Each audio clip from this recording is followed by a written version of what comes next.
Hi friends, welcome to my YouTube channel science for railways. ఈరోజు మనం RRB ALP CBT2కి సంబంధించి basic science and ఇంజనీరింగ్లో practice set మనం 4 గురించి మాట్లాడుకుందాం. సో నేను ప్రీవియస్గా 3 సెట్స్ అనేవి ఎక్స్ప్లెయిన్ చేయడం జరిగింది. వాటన్నింటిని కూడా మన ఛానల్లో అప్లోడ్ చేశాను. సో అందరూ కూడా BSc క్లాసులు విన్న తర్వాత లాస్ట్ టైం చెప్పిన ప్రాక్టీస్ మార్తాల తర్వాత వీటిని కంపల్సరీగా వినండి, ఓకేనా? ఇవన్నీ కూడా చాలా సెలెక్టివ్ క్వశ్చన్స్, చాలా ప్రాంతం నుంచి వేరు వేరు చోట్ల నుంచి తీసుకొచ్చిన క్వశ్చన్స్. దీంట్లో ఈజీ, హార్డ్, మోడరేట్ అన్ని క్వశ్చన్స్ కూడా కంబైన్ చేసి తేవడం జరిగింది. కాబట్టి ఇవన్నీ కూడా రాబోయే LPCBT2 పార్ట్ ఏలో మనం ఎక్స్పెక్ట్ చేయొచ్చు. At the same time part below కూడా కొన్ని డ్రాయింగ్, సైన్స్ క్వశ్చన్స్ అడుగుతున్నాడు కాబట్టి ట్రేడ్ వాళ్ళు ఎవరైనా సరే వాళ్ళకు కూడా చాలా బాగా యూజ్ అవుతాయి. కాబట్టి కంపల్సరీగా అందరూ వీడియో లైక్ చేసి అందరికీ షేర్ చేయడం మర్చిపోవద్దు. So video Telugu and English రెండిట్లోనూ కూడా మీకు కనపడుతూ ఉండిద్ది. చాలా చక్కగా తెలుగు మీడియం పిల్లలు కూడా నేర్చుకోవచ్చు, ఓకేనా? సో ఇక ఆలస్యం చేయకుండా మనం వీడియోలోనికి వెళ్ళి ఈరోజు ప్రాక్టీస్ సెట్ 4లో ఉన్న క్వశ్చన్స్ అన్ని కూడా మనం క్వశ్చన్ బై క్వశ్చన్ డిస్కస్ చేసుకుంటూ వెళ్దాం. Let's get in to our video. So first question,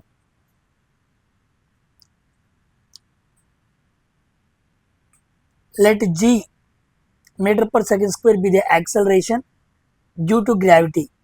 Acceleration due to gravity. If mass and radius of the earth reduced to half of its value, the weight of a 1 kg object will become అన్నాడు. ఒక ప్రదేశంలో గురుత్వ త్వరణం ఎంత ఇచ్చాడు? g meter per second square అనుకుందాం అన్నాడు. భూమి యొక్క ద్రవ్యరాశి మరియు వ్యాసార్థం రెండింటిని ఏం చేశాడు? సగానికి తగ్గించబడితే 1 kg వస్తువు బరువు ఎంత అవుతుంది అన్నాడు. సింపుల్ అన్నమాట. First G equal to capital G into M/r². ఇది మనకి స్మాల్ g వాల్యూ యొక్క ఫార్ములా. ఇప్పుడు వాడేమన్నాడు? దీన్ని G1 అనుకుందాం. ఇప్పుడు మనం ఇది ఎగ్జాక్ట్గా ఇలాగే ఇచ్చాడు. ఇప్పుడు G2 తీసుకుందాం. G2లో ఏమైంది? ద్రవ్యరాశి అనేది, వ్యాసార్థం అనేది ఆఫ్ అయింది. సో క్యాపిటల్ G అలాగే ఉండిద్ది, కాన్స్టాంట్. M ఏమైంది? బై 2 అయింది. బై R ఏమైంది? R కాస్త R/2 అయింది. అప్పుడు R/2 హోల్ స్క్వేర్ అంటే ఏమైంది? R²/4 అయింది. So R²/4.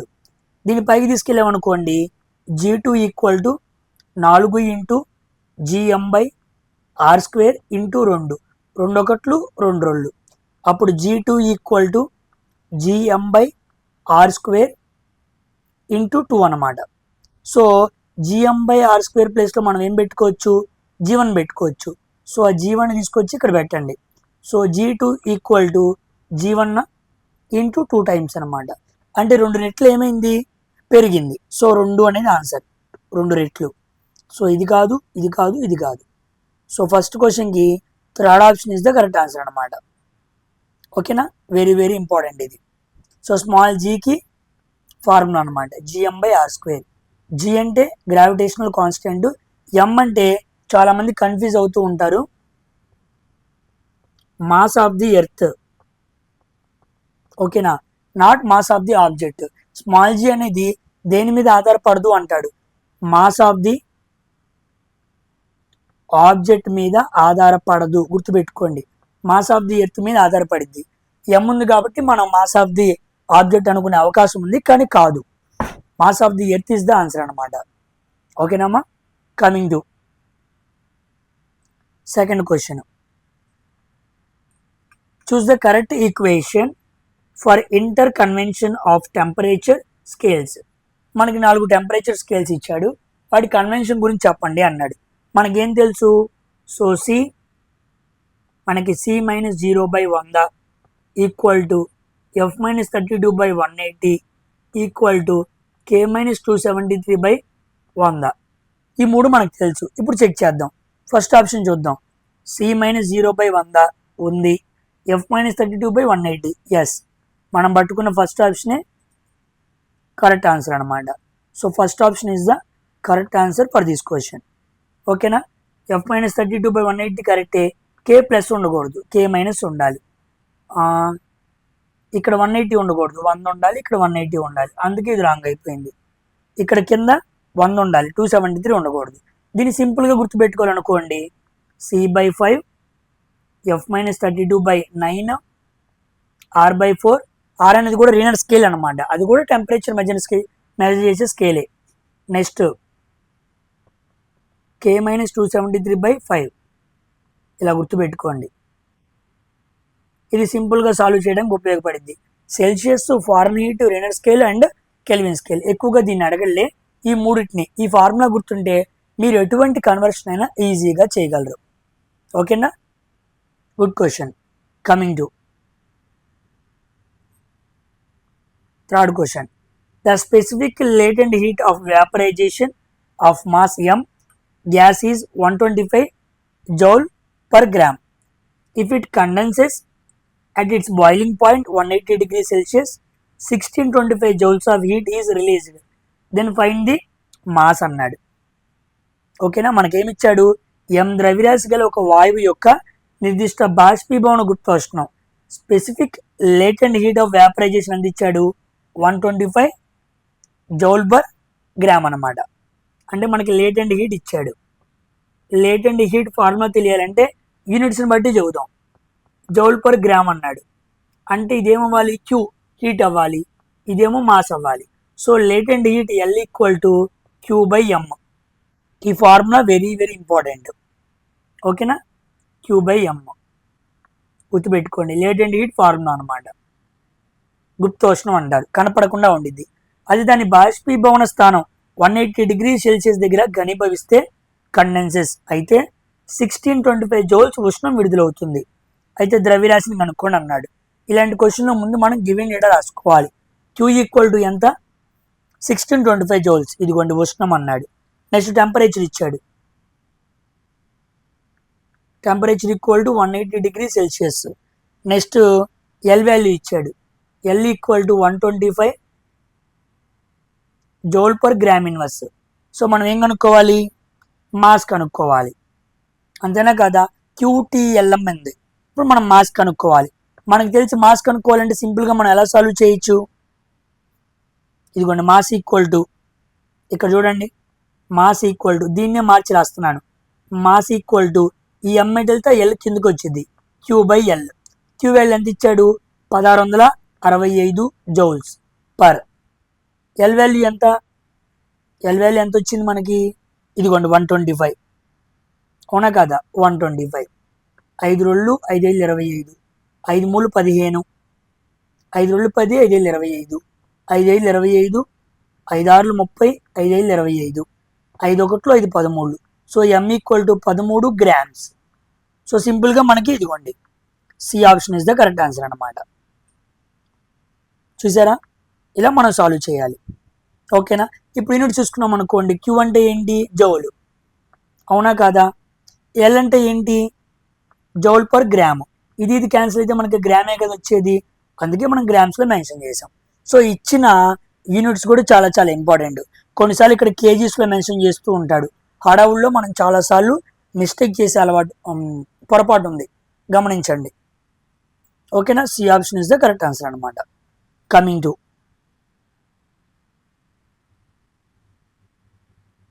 Fourth question. ఫోర్తేనా? Yes, fourth question. If 6 liters of hot water having temperature 75 degrees Celsius, ఇదిగోండి 6 లీటర్లు 75 degrees Celsiusతో ఉంది. 5 liters of cold water, the temperature of the cold water is increases by 30 degrees. ఎంత ఉందో తెలియదు, X. ఈ రెండింటిని కలిపినప్పుడు ఏమైంది? టెంపరేచర్ పెరిగింది, అంటే x+30 అయింది అనమాట. పాయింట్ మీకు అర్థమైందా? క్లారిటీ? ఫస్ట్ ఏమో దీనిదేమో 75, దీని టెంపరేచర్ తెలియదు. ఇది 6 లీటర్లు, ఇది 5 లీటర్లు. ఇప్పుడు మొత్తం ఎంత ఉండిద్ది? 11 లీటర్లు ఉండిద్ది. రెండు కలిపితే 11 లీటర్లే కదా. దీని టెంపరేచర్ ఎంత పెరిగింది? 30 పెరిగింది. ఇది తెలిస్తే కదా x+30 అని రాసుకుంటాం, అలా రాసాం. Assuming that there is no heat loss. Okay, find the initial temperature of the cold water. Cold వాటర్తో హాట్ వాటర్ని కలపక ముందు టెంపరేచర్ అంతా అన్నాడు. దీన్ని యావరేజ్ మోడల్లో కూడా చేయొచ్చు. సింపుల్గా చేస్తా చూడండి. ఫస్ట్ 6 లీటర్లు ఇంటూ 75, తర్వాత 5 లీటర్లు కోల్డ్ వాటర్ ఇంటూ ఎక్స్, నాకు టెంపరేచర్ తెలీదు, ఈక్వల్ టు రెండింటిని కలిపితే అంత 11 లీటర్లు. ఎక్స్ ప్లస్ 30, దీని టెంపరేచర్ ఏమైంది 30 degrees పెరిగింది. దేని మీద? కోల్డ్ వాటర్ టెంపరేచర్ మీద 30 degrees పెరిగింది. ఎందుకంటే నువ్వు వేడి నీటిని చల్లనీటితో కలుపుతున్నావు కాబట్టి టెంపరేచర్ పెరిగిద్ది కదా, అదనమాట. సో సాల్వ్ చేసాం అనుకోండి, ఓకేనా, చేద్దాం. 6 42, 6 30, 450 plus 5x equal to 11x plus 330. దీనిని తీసుకురా, 70, 50, 120, అటు తీసుకెళ్ళు 6x క్యాన్సిల్ చేస్తే x equal to 20 degrees Celsius. కలపక ముందు కోల్డ్ వాటర్ టెంపరేచర్ ఎంత అంటే 20 degrees Celsius దగ్గర ఆ టెంపరేచర్ ఉంది. సో యావరేజ్ మోడల్లో కూడా నువ్వు చేయొచ్చు అనమాట. నువ్వు ఎంసీటీ మోడల్ అయినా చేయొచ్చు, ఓకేనా, యువర్ విష్ అనమాట. ఇలా సింపుల్గా చేసేయచ్చు, ఓకేనా, క్వశ్చన్ బట్టి అనమాట. లాస్ట్ టైం ఇలాంటి క్వశ్చన్ నేను వేరేగా కూడా చేయించాను, అది కాస్త డిఫరెంట్. దీనికి దానికి డిఫరెన్స్ మీరు గమనించాలి, ఓకేనా. Coming to 5th question. The global warming is caused by which greenhouse gases which are అన్నాడు. Caused by greenhouse gases which are అన్నాడు. అంటే గ్లోబల్ వార్మింగ్ అంటే ఎర్త్ యొక్క యావరేజ్ టెంపరేచర్ పెరగడానికి కారణమైన గ్లోబల్ వార్మింగ్ గ్రీన్ హౌస్ వాయువులు ఉన్నాయి కదా, వాటిని చెప్పండి అన్నాడు. వాటిలో కార్బన్ మోనాక్సైడ్ ఉండదు, తీసేసేయండి, అసలు కార్బన్ మోనాక్సైడ్ ఉండదు. తర్వాత నైట్రోజన్ డైఆక్సైడ్ ఉండదు, NO2 ఉండదు, NO2 ఉండదు, ఓకేనా. నెక్స్ట్ ఏముండాలి? ఇదిగోండి first option A, B, D మూడిందని ఆన్సర్ ఏమవ్వాలి? సి ఆప్షన్ అవ్వాలి. సో గ్లోబల్ వార్మింగ్స్లో ఎక్కువ రోల్ ప్లే చేస్తున్న గ్యాస్ ఏంటి? CO2 gas. దాని తర్వాత మీథేన్, తర్వాత nitrous oxide, not nitrogen dioxide. దీన్ని ఏమనాలి అంటే నైట్రస్ ఆక్సైడ్ అంటారు.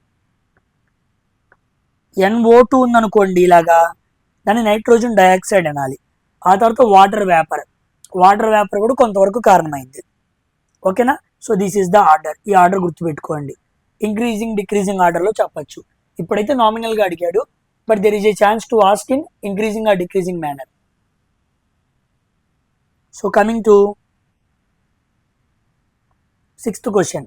The computer program that converts assembly language into machine language. Assembly language, ఇదిగోండి అసెంబ్లీ లాంగ్వేజ్ అంటే మూవ్, యాడ్, సబ్ట్రాక్ట్, డివైడ్ ఇలా చెప్పే వాటిని అసెంబ్లీ లాంగ్వేజ్ అంటారు. ఇక మెషిన్ లాంగ్వేజ్ అంటే 0, 1 అనమాట. బైనరీ లాంగ్వేజ్, బైనరీ కోడ్స్తో ఉండేది machine language. So machine understand చేసుకునే లాంగ్వేజ్ కాబట్టి మెషిన్ లాంగ్వేజ్ అన్నారు. సో ఇక్కడ అసెంబ్లీ లాంగ్వేజ్ని ఎలా మార్చాలి? మెషిన్ లాంగ్వేజ్గా మార్చాలి. దానికి మనం ఏం వాడాలి? అసెంబ్లర్ని వాడాలి. So assembler is the answer అనమాట, ఓకేనా. Assembler is the answer. సామాన్యంగా మనకి లో లెవెల్ లాంగ్వేజెస్ ఉంటాయి, లో లెవెల్ లాంగ్వేజెస్. ఈ లో లెవెల్ లాంగ్వేజెస్లో మనకి 2 ఎగ్జాంపుల్స్ వస్తాయి. ఒకటేమో అసెంబ్లీ లాంగ్వేజ్, ఇంకోటేమో మెషిన్ లాంగ్వేజ్. ఈ 2 కూడా లో లెవెల్ లాంగ్వేజెస్. 2 లో లెవెల్ లాంగ్వేజెస్లో అసెంబ్లీ నుంచి మెషిన్ లెవెల్ లాంగ్వేజ్గా మార్చడానికి మనం అసెంబ్లర్ని వాడతాం, ఓకేనా. ఇది కంప్యూటర్ నుంచి అడిగిన question, very important question. Compiler, compiler reverse అనమాట, ఓకేనా. ఇప్పుడు మనం ఎలా చెప్పాలి అంటే హై లెవెల్ లాంగ్వేజ్ని లో లెవెల్ లాంగ్వేజ్గా మారుస్తుంది. A language in the form of high will be converted into low, అంటే అసెంబ్లీయో మిషన్ గానో మార్చిద్ది అనమాట. దాన్ని కంపైలర్ అంటారు. వీటి మధ్య జరిగింది అనుకోండి, 2 లో లెవెల్ లాంగ్వేజ్ మధ్య మార్చినాయి కాబట్టి అసెంబ్లర్ అన్నాం. కానీ ఎక్కడో హై లెవెల్ లాంగ్వేజ్ లోగా మారితే మనం కంపైలర్ అంటాం, ఓకేనా. సో ఇంటర్ప్రిటర్ అంటే ఏంటి? ఇంటర్ప్రిటర్ అనేది ఏం చేస్తుందంటే ఒక లాంగ్వేజ్ని రీడ్ చేయడానికి, ఒక లాంగ్వేజ్ని ట్రాన్స్లేట్ చేయడానికి ఎగ్జిక్యూట్ అట్ ఏ టైం, ఈ 3 కూడా అట్ ఏ టైం చేయగలదు. Reading, translation and execution will be done at the same time. అందుకే మనం దాన్ని ఇంటర్ప్రిటర్ అంటాం, ఓకేనా. So comparator is for comparison, comparator is for comparison, ఓకేనా. Very very important. Coming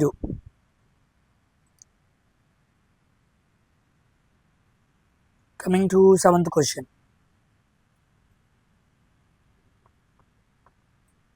coming to 7th question అనమాట. జాగ్రత్త చూడండి. A store room is 3 meter high.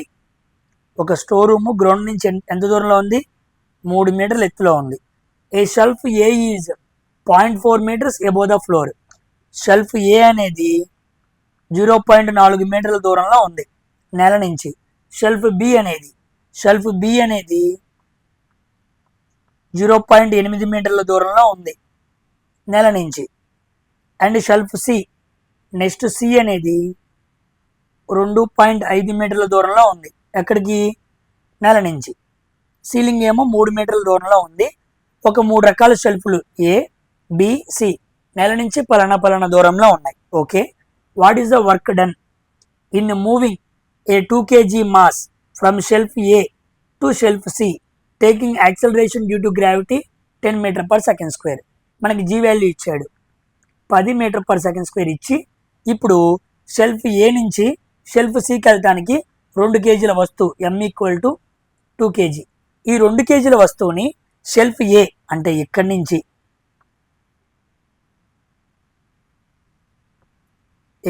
తీసుకెళ్ళి ఎక్కడ తీసుకెళ్ళాలి? షెల్ఫ్ సి దగ్గర తీసుకెళ్ళాలి. ఇదేమో 0.4 మీటర్ల దూరంలో ఉంది, అదేమో 2.5 మీటర్ల దూరంలో ఉంది. ఎంత డిస్టెన్స్ ట్రావెల్ చేయాలి? మనం 2.1 మీటర్ డిస్టెన్స్ ట్రావెల్ చేయాలి. అలా చేస్తేనే కదా మనం ఏమవుతాం? ఆ ప్రాంతానికి చేరుకోగలం. సో ఒక వస్తువుని కింద నుంచి మనం పైకి తీసుకెళ్తున్నాం. కింద నుంచి కొంత పొజిషన్లో పెడుతున్నాము అంటే దానికి ఏ ఎనర్జీ ఉండిద్ది? పొటెన్షియల్ ఎనర్జీ ఉండిద్ది. So formula mgh. So m అంటే ఎంత? 2 kgs. g వాల్యూ ఎంత? 10. h వాల్యూ ఎంత? 21/10. 2.1 అంటే అంతే కదా. సో కొట్టేసామనుకోండి 42 జౌల్స్. 42 జౌల్స్ వర్క్ అప్లై చేస్తే కానీ ఈ షెల్ఫ్ నుంచి ఆ షెల్ఫ్కి మనం వెళ్ళలేం. మనకు తెలిసిన క్వశ్చనే, కాస్త అడిగే విధానం మార్చాడనమాట. ఇక్కడ అన్నీ కూడా వర్క్ పవర్ ఎనర్జీ క్వశ్చన్సే, కానీ కాస్త మారతాయి, కాస్త డిఫరెంట్గా ఉంటాయి. ఇలాంటి క్వశ్చన్స్ మనం ఎక్కడే ప్రాక్టీస్ చేసుకుని వెళ్ళాం అనుకోండి, ఒకవేళ ఈ మోడల్ కానీ వీటికి తగ్గట్టుగా కానీ వచ్చింది అనుకోండి, మనం అక్కడ సాల్వ్ చేసేయచ్చు. ఓకేనా? Coming to 8th question. 2 resistors of 3 ohms and 6 ohms are connected in parallel. 2 ప్యారల్లో connect చేశారు. Okay. This combination in turn is connected in series with 2 ohms resistors. Okay. And voltage ఈ 6 volts battery. The current in the 2 ohms resistor అన్నాడు. Okay చూడండి, ఇది 2 ohms, ఇది ఒక 3 ohms, ఇదేమో 6 ohms. దీనిని ఇంకో 2 ohms రెసిస్టర్తో ఇలా జత కలిపాడు. దీనికి ఏం చేశాడు? ఇలా వోల్టేజ్ సప్లై ఇచ్చాడు, ప్లస్ మైనస్. వోల్టేజ్ అంతా 6 volts. మనల్ని ఏం కనుక్కోమన్నాడు? Current in the 2 ohms resistor అన్నాడు. ఇదిగోండి, దీని గుండా వెళ్ళే కరెంట్ అడిగాడు. సామాన్యంగా ఈ రెసిస్టర్ గుండా వెళ్ళే కరెంటే సర్క్యూట్ మొత్తంలో ఫ్లో అయ్యే కరెంటు. సో మనం టోటల్ కరెంట్ని కనుక్కోవాలి.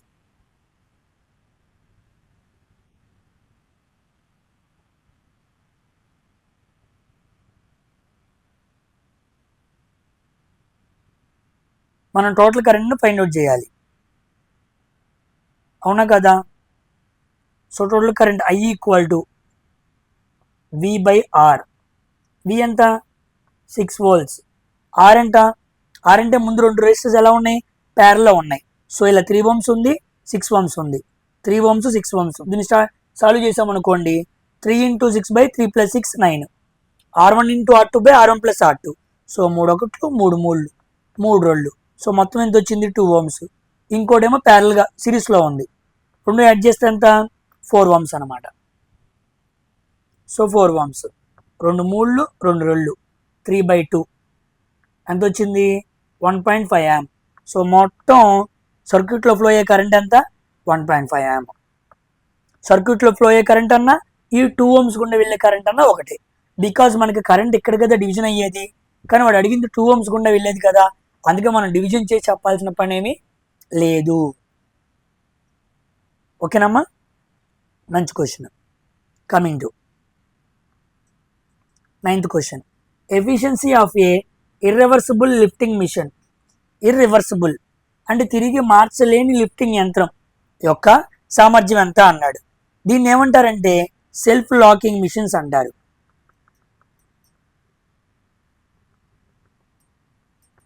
సెల్ఫ్ లాకింగ్ మిషన్స్ అంటారు. వీటిని మన ఆటోమేటిక్గా రివర్స్ అవ్వదు అనమాట.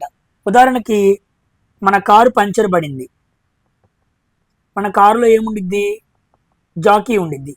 ఆ కారు జాకీ తీసుకొచ్చి కారు కింద పెట్టి మనం తిప్పుతాం అనమాట. ఇలా ఎల్బెండ్తో తిప్పంగానే పైకి లేచిద్ది. మళ్ళా మనం దాని కింద కంటే తప్ప అది వెనక్కి రాదు. దాన్ని సెల్ఫ్ లాకింగ్ మిషన్స్ అంటారు. సెల్ఫ్ లాకింగ్ మిషన్కి మన కళ్ళ ముందు కనపడే ఒక ఎగ్జాంపుల్ ఏంటంటే కార్ జాకీ. దీన్ని స్క్రూ జాక్ అంటారు. ఓకేనా. ఆ మిషన్స్ యొక్క ఎఫిషియన్సీ ఎంత ఉండిద్ది అన్నాడు. సో ఎఫిషియన్సీ ఎప్పుడు కూడా <50% ఉండిద్ది. గుర్తుపెట్టుకోండి. సెల్ఫ్ లాకింగ్ మిషన్స్ అన్నా ఇర్రివర్సిబుల్ లిఫ్టింగ్ మిషన్స్ అన్నా ఒకటే అనమాట. Efficiency always <50%. Less than or equal to కూడా కాదు, లెస్ దాన్ మాత్రమే. చూడండి, ఇక్కడ కన్ఫ్యూజ్ చేస్తాడు ఒక్కసారి, ఇక్కడ గీత ఇస్తూ ఉంటాడు, ఇవ్వకూడదు అనమాట. ఓకేనా, ఇలాగే ఉండాలి. So car jack is the perfect example to represent self locking machine అనమాట. Coming to 10th question. MA equal to VR. MA అంటే మెకానికల్ అడ్వాంటేజ్, విఆర్ అంటే velocity ratio is possible in which of the following simple machines అన్నాడు. MA equal to VR అనేది సాధారణంగా ఏ యంత్రాల్లో సాధ్యమవుతుంది అన్నాడు. చూడండి, మనకు తెలుసు efficiency equal to mechanical advantage by velocity ratio. ఇప్పుడు మెకానికల్ అడ్వాంటేజ్ 2 తీసుకున్నాం అనుకోండి, ఇది కూడా ఏమైంది, 2 అయిపోయింది. 2/2 ఇంటూ 100 ఎంత వచ్చింది, ఎఫిషియన్సీ 100 వచ్చింది. అసలు ఏ మిషన్కైనా ఎఫిషియన్సీ 100 ఉండిద్దా, ఉండదు. 100 కన్నా తక్కువే ఉండిద్ది. కాబట్టి 100కి 100 ఉందంటే అది ప్రాక్టికల్గా పాసిబుల్ అవ్వదు, థియరిటికల్గా పాసిబుల్ అయింది. సో దాన్ని ఏమంటామంటే ఐడియల్ మిషన్, ఆదర్శ యంత్రం అంటాం. సో ఇది మనకి మాట్లాడుకోవడానికి పనికొచ్చింది తప్ప మన ముందు 100కి 100% పనిచేసే ఎఫిషియెంట్ మిషన్స్ ఎక్కడ కూడా ఉండవు. సో 99.99% అయిన ఛాన్స్ ఉండేది, కానీ 100 not possible in practical machines. ఓకేనా. So C option is the correct answer అనమాట. Coming to 11th question. The x-axis of law of simple machine graph indicates అన్నాడు. సామాన్యంగా సింపుల్ మిషన్కి మనం ఒక గ్రాఫ్ చెప్పాలనుకోండి. సింపుల్ మిషన్స్లో మనం మెకానికల్ అడ్వాంటేజ్ తెలుసుకుంటాం. ఇక్కడ సింపుల్ మిషన్స్లో మనకి ఏముండిద్ది ఉంటే ఒక లోడ్ ఉండిద్ది లేదా ఎఫర్ట్ ఉండిద్ది. అవునా కాదా. లోడ్ని మనం ఏమని పిలవచ్చు, లోడ్ని మనం గుర్తుపెట్టుకోండి, పదాలు చాలా ఇంపార్టెంట్. రెసిస్టెన్స్ అని పిలవచ్చు. క్వశ్చన్లో మీకు లోడ్ ఇవ్వకుండా ఈ పదాలు ఇస్తాడు. ఓకేనా. లేదా మనం వెయిట్ అని పిలవచ్చు. లోడ్ అన్నా రెసిస్టెన్స్ అన్నా వెయిట్ అన్నా ఒకటే. ఎఫర్ట్ అంటే ఏముండొచ్చు, ఫోర్స్ ఉండొచ్చు. ఎఫర్ట్ ప్లేస్లో ఫోర్స్ పెట్టచ్చు. ఇప్పుడు ఈ లోడ్ ఎఫర్ట్ ఈ రెండే ఉంటాయి. ఇప్పుడు మనం గ్రాఫ్లో చూపించాలనుకోండి, గ్రాఫ్లో ఇది వై యాక్సిస్, ఇది ఎక్స్ యాక్సిస్. ఎక్స్ యాక్సిస్ ఎప్పుడు కూడా మనం లోడ్ చూపిస్తాం, లోడ్. వై యాక్సిస్ ఎప్పుడు కూడా మనం ఎఫర్ట్ చూపిస్తాం. సో లోడ్ ఎఫర్ట్ వీటి మధ్య మనం గ్రాఫ్ తీస్తే మనకు మెకానికల్ అడ్వాంటేజ్ వచ్చింది. Because mechanical advantage equal to load by effort. ఓకేనా. ఒక సింపుల్ మిషన్ని మనం గ్రాఫ్ గీయాలి అంటే ఎక్స్ యాక్సిస్ ఏముండాలి, లోడ్ ఉండాలి. ఇప్పుడు వాడు ఏమడిగాడు, ఎక్స్ యాక్సిస్, కాబట్టి ఆన్సర్ ఏమవ్వాలి, లోడ్ అవ్వాలి. సో ఆన్సర్ ఈజ్ లోడ్ అనమాట. అదే వై యాక్సిస్ అనుకోండి ఏముండిద్ది, ఎఫర్ట్ ఉండిద్ది. ఓకేనా. ఎఫర్ట్ గుర్తుపెట్టుకోండి, very very important. Load X అని గుర్తుపెట్టుకోండి. ఈ పదాలు చాలా ఇంపార్టెంట్. ఓకేనా. Coming to 12th question. In which of the following simple machines the load lifting capacity is smaller అన్నాడు. లోడ్ లిఫ్టింగ్ కెపాసిటీ అంటే కింది వాటిలో ఏ సాధారణ యంత్రంలో భారాన్ని ఎత్తే సామర్థ్యం తక్కువగా ఉంటుంది అన్నాడు.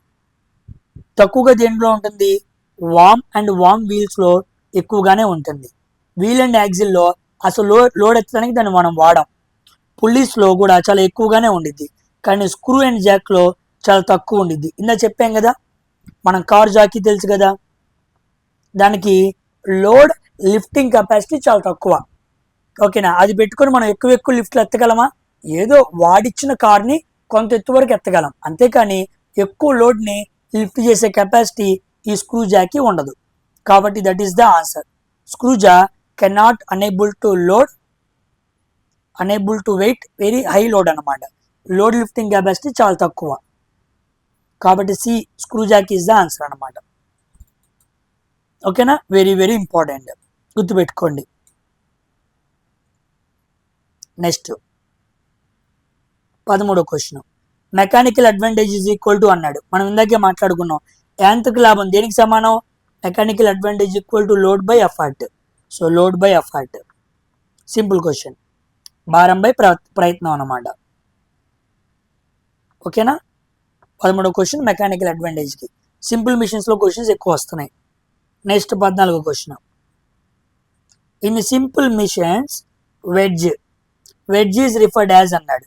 మనకు తెలిసే వెడ్జ్ అంటే ఇదిగోండి, గొడ్డలు ఉండిద్ది కదా, గొడ్డలకి మనం చూస్తూ ఉంటాం కదా, గొడ్డలకి మనకి చివర కోణ ఉండిద్ది కదా, దాన్నే మనం వెడ్జ్ అంటాం. ఈ వెడ్జ్ అనేది సింపుల్ మిషన్స్లో ఏ రకమైన ఇంక్లైన్ ప్లేస్ని కలిగి ఉండిద్ది అన్నాడు. సింగిల్ నెంబర్ ఆఫ్ ఇంక్లైన్ ప్లేనా? కాదు. సింగిల్ నెంబర్ ఆఫ్ లెవరా? కాదు. డబుల్ నెంబర్ ఆఫ్ లివర్సా? కాదు. ఇదిగోండి answer, double number of inclined planes. Double number of inclined planes అనేవి దానికి ఉంటాయి. ఇదిగోండి, ఇదొక ఇంక్లైన్డ్ ప్లేన్, ఇదిగోండి ఇదొక ఇంక్లైన్డ్ ప్లేన్. మొత్తం ఎన్ని ఉన్నాయి? 2 ఉన్నాయి. 2 వైపులు ఇలా వాల్గా ఉండిద్ది అనమాట. ఇలా ఉండటం వల్ల చాలా చక్కగా స్ప్లిట్టింగ్ చేయగలదు. So splitting can easy be done by having double member of inclined planes in a simple machine of wedge. ఇది కూడా ఒక సింపుల్ మిషన్గా మనం కన్సిడర్ చేయాలి. ఓకేనా, very very important. Coming to 15వ question, what is the standard size of D3 size of drawing board అన్నాడు. D3 size of drawing board సామాన్యంగా మనకు D0, D1, D2 మనకు తెలుసు కదా. అలా D3కి వచ్చాం. D0 అయితే 25 mm ఉండిద్ది, D1 25 mm ఉండిద్ది. ఓకేనా, D2 అండ్ D3 దగ్గర 15 mm స్టార్ట్ అవుతాయి అనమాట. So D3 drawing sheet size అంతా 500 × 350 × 15 mm. ఇదనమాట ఆన్సర్. సారీ, ఇది మన ఆన్సర్. Very very important. ఓకేనా, చాలా బాగా గుర్తుపెట్టుకోండి. సో D0 అయితే మనకి 1500 దగ్గర ఉండిద్ది లెంత్, D1 అయితే 1000 దగ్గర ఉండిద్ది, D2 అయితే 700 దగ్గర ఉండిద్ది. స్టార్టింగ్ చదువుతున్నా, ఇదిగోండి ఇక్కడ 1500, ఇక్కడ 1000, ఇదిగోండి ఇక్కడ 700, చివరికి లెంత్ అంతా 500 అనమాట.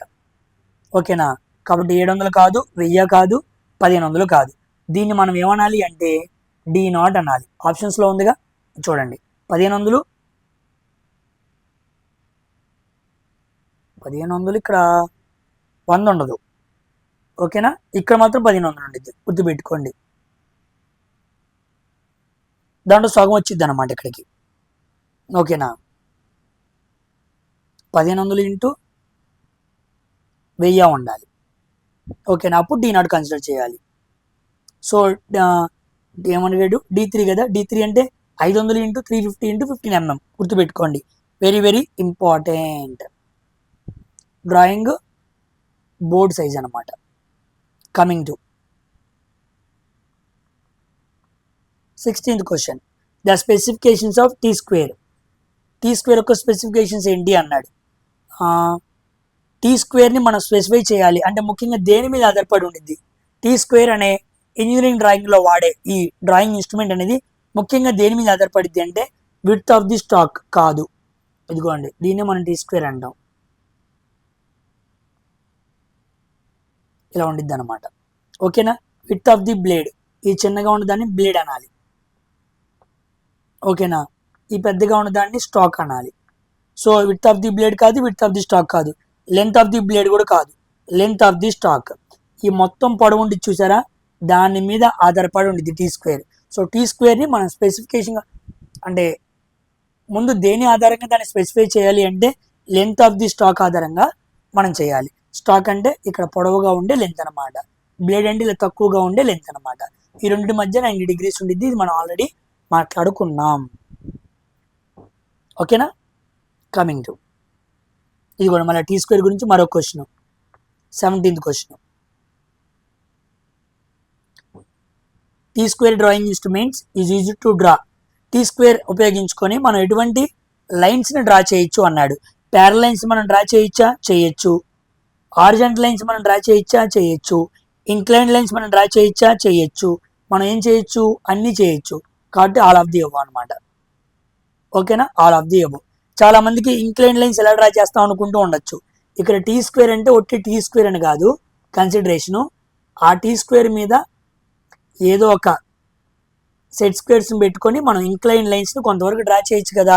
సో దీన్ని కలిపి ఇచ్చాడనమాట. మనం టీ స్క్వేర్ కింద దీన్ని కూడా కన్సిడర్ చేసుకొని చెప్పాలి.